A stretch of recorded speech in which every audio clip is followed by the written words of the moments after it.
Hello. So, bit of a different one. I've decided to do sort of like a review on Malta. Been there now twice. Been there to the area in Salima. I got back. Well, I actually left 4 weeks ago today, actually, and I got back 3 weeks ago Friday. And I also went last October. So I went on my own last October for 4 days and met up with a couple of friends over there for the last 4 days. This time I went with two friends. And yeah, one of them I'd been there before, but my other friend hadn't been before. He couldn't make it last time. So yeah, okay. So Malta. Now I know a lot of people have been to Malta. Also, a lot of people haven't, but everyone's heard of Malta. There's different areas. I mean, most people probably had of St Julian's, but as I say, I stayed in an area called Salima, which is across the water to the main capital, which is Valletta, which is a gorgeous, very hilly but gorgeous place. Okay, so Salima itself is a bit of a town, a bit of a busy town, but not overly busy. I mean, you can get up the back streets once again, hilly, but really nice. Say this time we stayed in an apartment. Really nice apartment. Very. It was quite funny. You walk into the building. So obviously, one of the usual things. You see pictures. Lovely. We walked into the building and it was like, oh no, yeah, it wasn't looking good. But then we opened the actual door into the apartment. It was like you were in a different building. It was gorgeous. New tiles on the floor, all through, aircon, new kitchen, all modernised, your own little balcony. But when you got on the balcony, once again, you looked up and it looked like you were in a completely different building. It was all old and yeah, it was weird. But the apartment itself was gorgeous. So we had 3 bedrooms, two with en suites, and another bedroom with two single beds that you had a main bathroom as well, which is what I had. So you had a lounge area, which is big. But yeah, brilliant. Found it on Airbnb. So for three of us, it was 5 nights.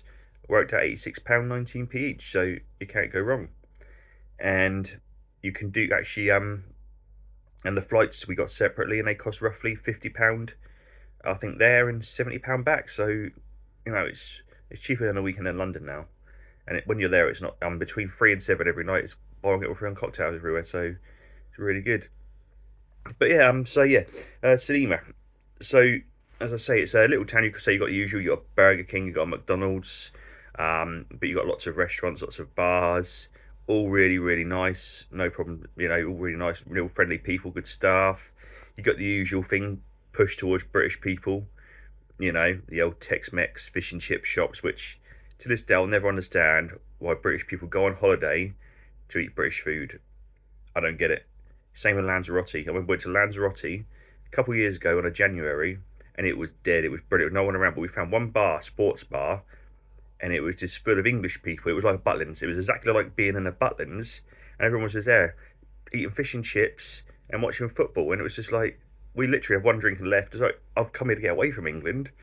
I I, I don't get it. It's like people going on holiday and sit around a pool. I mean, it's completely up to you. Your holiday's your holiday, but I don't understand why you'd go to another country to sit around a pool. You can do that anywhere. You go to the leisure centre and do that, you know. So yeah, so that's just my opinion. I mean, I might be wrong, but I just find it bizarre. Anyway, each their own. So yeah, we stayed in Salima, nice place. Very easy to get to places from Salima as well. Easy buses. Buses are €2 no matter where you go, which is brilliant. You have a ferry that goes across the harbour to Valletta. They heads the capital, which is I think it's €1.50 one way. So once again, it's cheap. Um, but where we're staying, there's actually a little island you can walk to called Manuel Island. They filmed a lot of stuff. They filmed Gladiator. They actually just finished Gladiator 2, filming Gladiator 2 there. So it's an old fort, but it's been left. And you can just literally go on and explore this fort. It's amazing. And you can go off right to the end of the island, and there's like these baths that have been made for people that obviously lived there. Because I think it belonged to a Portuguese king or prince or something in the 1700s. That's just going by memory. And there's an old quarantine hospital there as well. It's really interesting. But you can just go off snorkeling at the end of the island. No problem. It's honestly, Manuel Island is a fascinating place. So we went there twice. The second time I went there, they actually started filming the new series of the Count of Monte Cristo, and within a day it changed so much. But yeah, fantastic place to explore. History on Malta is everywhere. You've got these modern buildings, and in between them you'll see like an old historic building, and it's just been left, which is good. But they're getting a little bit hidden. But yeah, fantastic, absolutely brilliant. So this time we did where did we? So we went to Gozo by the speed ferry, which was much better because last time I did it as a trip, which I went to Gozo and the Blue Lagoon, and it was just you were just herded like cattle. It was horrible, really horrible.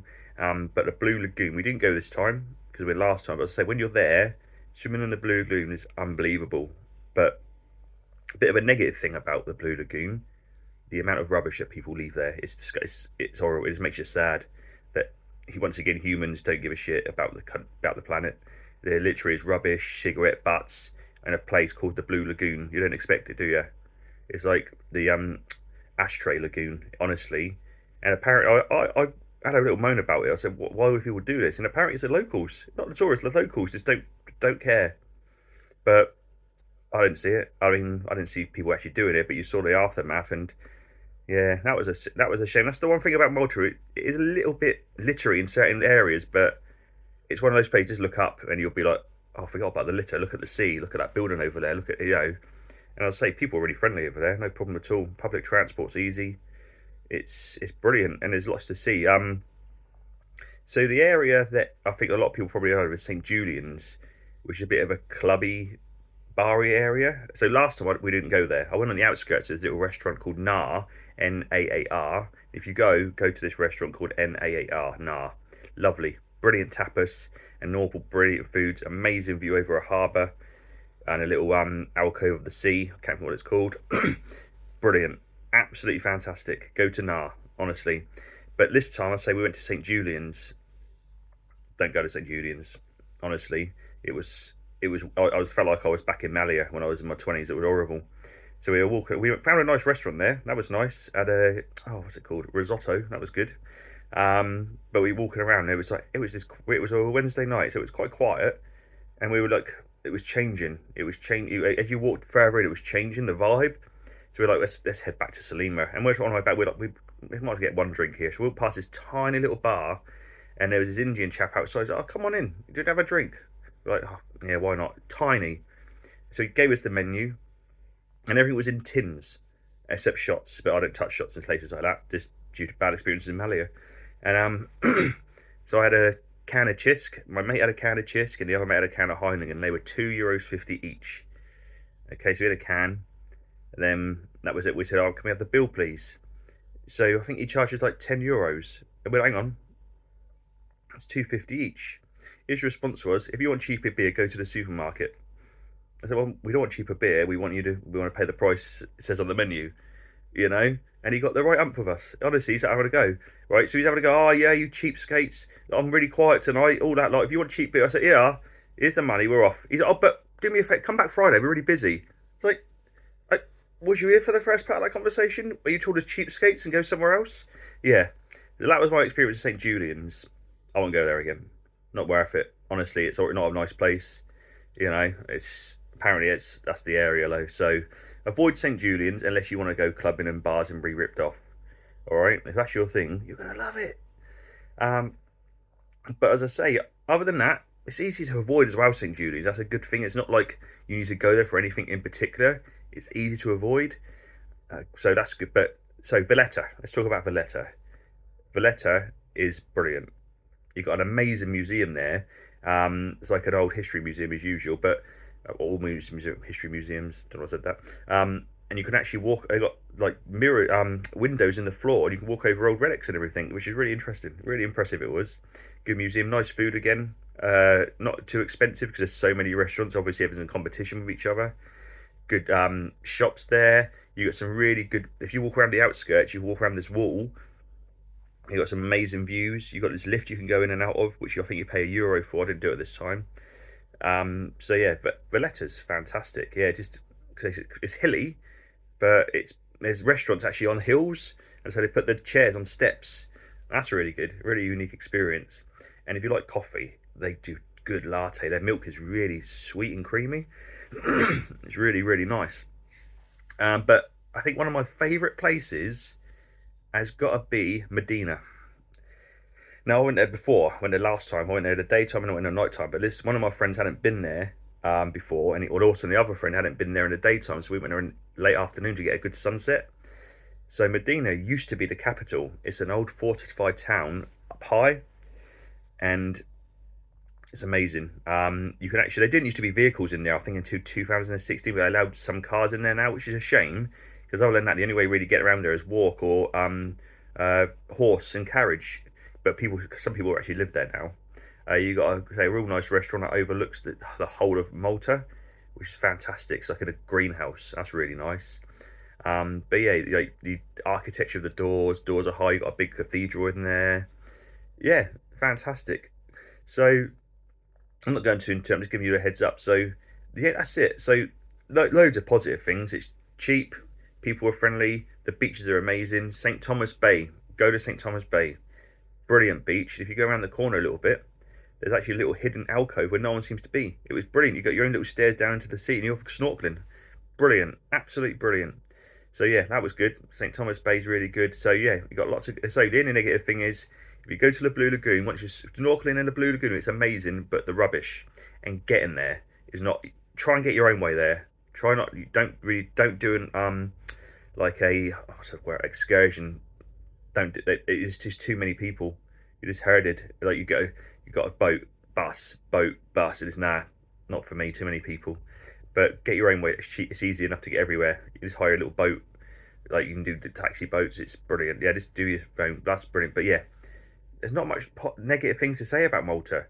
Oh, and also, how am I forgetting this? Popeye Village. The Robin Williams film's Popeye from 1980. Go there. It's brilliant. You get free popcorn sold. And yeah, that's really good. You can go snorkeling there as well, which is really interesting. You're going snorkeling where Robin Williams was getting out of his boat to go into the village, and that's really good. But one negative thing, there was a guy there acting as Popeye. Worst Popeye I've ever seen. Skinny bloke with a strange accent, trying to do a Popeye impression. My mate's like, "Oh, do you want to take a photo of him?" I said, "No, it's not Popeye. That is not Popeye. It could have chosen anyone. I could do it better than that." Yeah, he's like, "Gigi, him Pepe." That's Welsh. I know I do Welsh, but yeah, yeah. But honestly, it's brilliant. How long it's lasted as well? Because it was only a movie set. Yeah, that's really good fun day out. But yeah, I think that's it for Malta. But yeah, go there. I mean, let me know what you think. But yeah, my biggest thing would be avoid St. Julian's. That's it really, because there's lots of other restaurants everywhere, pubs and bars. Yeah, right. Thank you very much.